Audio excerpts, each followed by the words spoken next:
Le agradezco mucho a la doctora Ivonne Acuña Murillo, académica del Departamento de Ciencias Sociales y Políticas de la Universidad Iberoamericana en la Ciudad de México, que nos tome la llamada. Doctora Acuña, muy buenos días. David, buenos días. Un saludo a usted y su auditorio desde la Ciudad de México, exactamente. Pues muchísimas gracias por este tiempo que nos va a dedicar, doctora. ¿Por qué afirma que el triunfo de Donald Trump en Estados Unidos representa una gran paradoja para la democracia? Pues porque Donald Trump es un representante y una de las personas que más se han beneficiado de una parte de la población, el 1%, dicen los expertos, que es dueña del 50% de la riqueza del mundo. Y yo le llamo una paradoja porque justamente él logró captar la atención y el voto de las personas que se han visto perjudicadas por un modelo económico que lo ha beneficiado a él. Entonces, es un privilegiado llamando a votar y con mucho éxito a la gente que menos afortunada que se ha visto perjudicada por este modelo. De ahí que su discurso y sus promesas sobre volver a llevar los empleos a Estados Unidos, sobre regresar las empresas a Estados Unidos, sobre volver a Estados Unidos, el esplendor que tuvo hace unas décadas, tuvo tanto éxito, y eso es una paradoja. ¿Qué hay del proceso electoral en sí, doctora? Porque muchos seguimos preguntándonos cómo es posible, entendiendo que es un sistema político muy distinto, que una vez que salieron los números, pues se vea que tuvo más votos populares Hillary Clinton, pero obtuvo más colegios electorales Trump. Es algo que ya hemos vivido incluso con el caso de Al Gore. Pero, ¿cuál fue el problema de Hillary en este contexto? Muchos se hablan entonces de que falló su discurso, falló su campaña, doctora. Bueno, parte de lo que ya se había observado es que no lograba conectar emocionalmente con sus votantes y con sus posibles votantes. Y lo que estamos observando en el mundo es que la política se ha convertido en un espectáculo y en ese espectáculo el escándalo es lo que vende.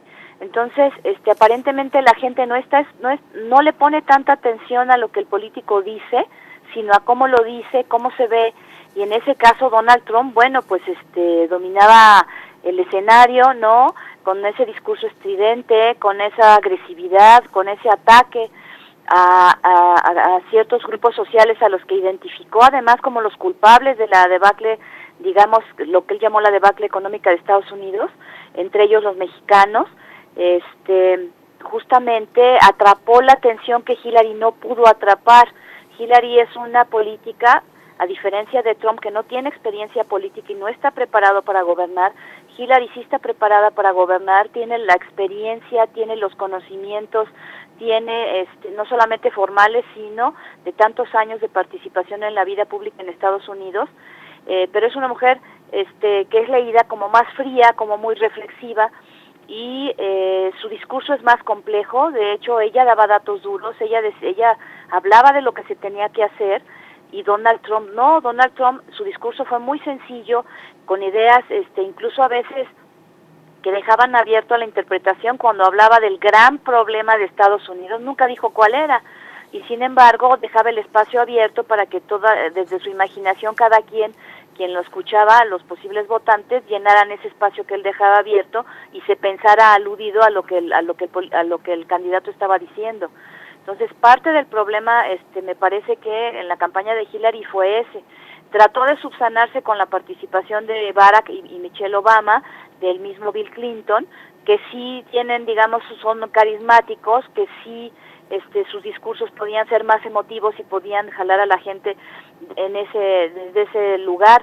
También, bueno, líderes importantes en Estados Unidos y desde México, como Vicente Fernández, que también hicieron lo propio. Pero por una parte había una gran parte del electorado que que fueron encuestados, que no dijeron realmente lo que estaban pensando. No le dijeron a las casas encuestadoras su opinión real, o sea, por quién iban a votar, los famosos trumpistas de closet. Entonces, todo ese voto oculto pues generó una enorme expectativa en torno a que Hillary iba a ganar, y bueno, pues al final observamos que no fue así. ¿Qué pasó, doctora, con el voto femenino, con el voto de las mujeres? Porque muchos creíamos que iban a representar un gran impulso, y hubo sorpresas que creo que para muchos de nosotros fueron bastante desagradables cuando salen los numeritos, los porcentajes. Pues sí, a pesar de que alrededor del 50% de las mujeres votó por Hillary, cerca de un 44% votó por Trump. Y ahí también a mí me parece que hubo una lectura diferente. O sea, todos desde cierta parte de la población acudimos a un discurso misógino y bastante agresivo en contra de las mujeres. Sin embargo, habrá mujeres que o lo pasaron por alto y no les importó, tal vez porque tengan otro tipo de necesidades familiares, como la necesidad de tener buenos empleos y empleos bien remunerados, o porque se leyó ese discurso desde un punto de vista muy tradicional en el que muchas mujeres son socializadas ahora, en la que ellas asumen que los hombres son superiores, efectivamente, y que la parte subordinada les corresponde a ellas, pero además pudo haber una lectura en torno a que esas explosiones machistas de Trump eran una muestra de virilidad, ¿verdad? De virilidad y de esa fuerza, parte de ese liderazgo fuerte que querían para los Estados Unidos. Entonces, esa es una posible interpretación. Lo interesante aquí sería realmente preguntarles por qué votaron por Trump, ¿no? ¿Cómo hicieron esa lectura? Claro, aunque a muchos nos parezca triste y decepcionante, pero habría que entender las razones que llevaron a un voto que dicen muchos expertos tiene una gran carga emotiva, más de emoción que de razón. Exactamente. ¿Qué hay con los grupos de independientes y sobre todo los millennials? Todo mundo nos ha hablado durante la campaña acerca de esta generación de los millennials. ¿Qué papel jugaron? Bueno, los millennials son un sector que se ha distinguido por su desencanto de la política y porque justamente parece ser que han llegado a la conclusión de que no es mediante el voto y mediante la democracia o estas campañas electorales que se puede cambiar al mundo. Y me parece que eso se volvió a reflejar. Gran parte de ellos no salió, es decir, no lograron, de hecho ninguno de los dos, ni Trump ni Hillary, atraparlos, y no salieron como se esperaba en masa a votar. Los independientes también no logró, se esperaba que Hillary conectara, aunque ya las encuestas antes de las elecciones decían que sí había subido la intención de voto por parte de los independientes, pues al final no alcanzó. Lo mismo pasó con el voto latino y el voto afroamericano. Aunque salieron a votar en mayor número que de lo tradicionalmente esperado, no fue suficiente. Simplemente también los números antes de la elección se decía que de los ya votos seguros para Trump iba a salir, la gente había declarado que iba a salir en más del 90%, mientras que por Hillary iban a salir alrededor del 80%. Ahí ya se veía una clara desventaja por parte de Hillary. Otra vez no conectó emocionalmente y efectivamente en estas elecciones gana la emoción y no la reflexión. En general, digamos que el votante promedio es así, pero además tenemos otro elemento que hay que considerar, que es la participación de los medios. En la medida en que los medios han entrado a la política, la política se ha tenido que ceñir a su lógica, los tiempos en televisión, la necesidad de ser visto. Político que no sale en la tele no existe. Y entonces Donald Trump, con esa capacidad que tiene para armar escándalo y dar nota todo el tiempo, tuvo una cobertura impresionante que además en gran medida no pagó. Ese es otro gran elemento a considerar en estas elecciones, que lo hacen diferente a otras, pero que además van a marcar la pauta para lo que sigue en el mundo, para las elecciones siguientes. Vamos a ver personajes como Trump que van a estar llegando a la política precisamente por esa exposición mediática, es decir, los medios contribuyeron mucho para posicionar a Trump y darle este triunfo. Y en ese sentido, el ciudadano se comporta como un espectador que lo que busca son emociones, como si estuviera frente a la lucha libre o al box. Pero qué preocupante, ¿no, doctora? Porque en medio de todo esto está el futuro de esa nación, el futuro de la relación y de los efectos globales, y entonces tendríamos que preguntarnos, y le pregunto, doctora Acuña, pues, ¿qué pasará ahora? ¿Tenemos que preocuparnos por las consecuencias de lo que sucedió?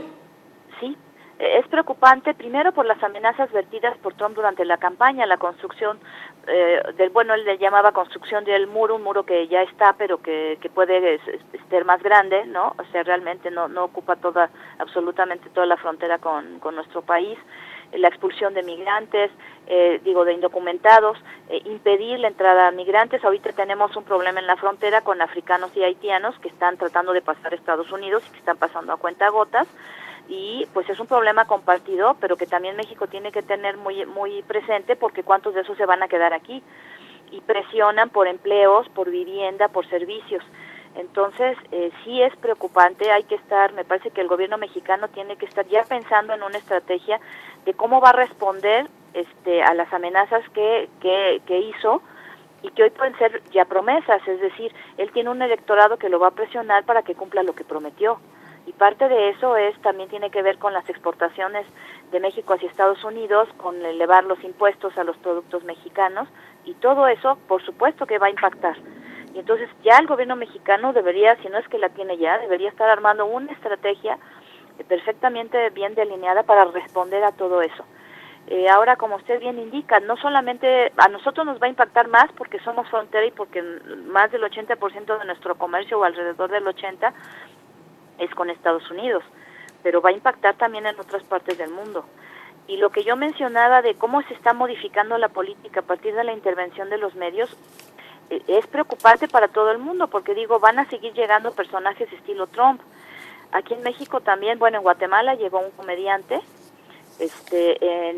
a la presidencia. En México, guardada toda proporción, para una cuestión de mucho menor escala, tenemos un futbolista aparentemente gobernando Cuernavaca, con todos los problemas que están saliendo y acusaciones de una mala administración. Entonces, justamente eso tiene que ver también con que la población está desencantada de los políticos. Que eso es algo que no se nos puede olvidar en el análisis de esta situación, que es obviamente mucho más compleja de lo que parece. Muchísimas gracias, doctora. Fue un gusto tener la oportunidad de poder platicar con usted en esta mañana. ¿Algo que desea agregar antes de despedirnos? Pues que sí, un gusto para mí, primero, y sí, efectivamente, pues tenemos que estar, no perder de vista lo que está pasando en Estados Unidos, y pensar en el resto del mundo, y estar haciendo pues los análisis correspondientes también para ver cómo se va a resolver.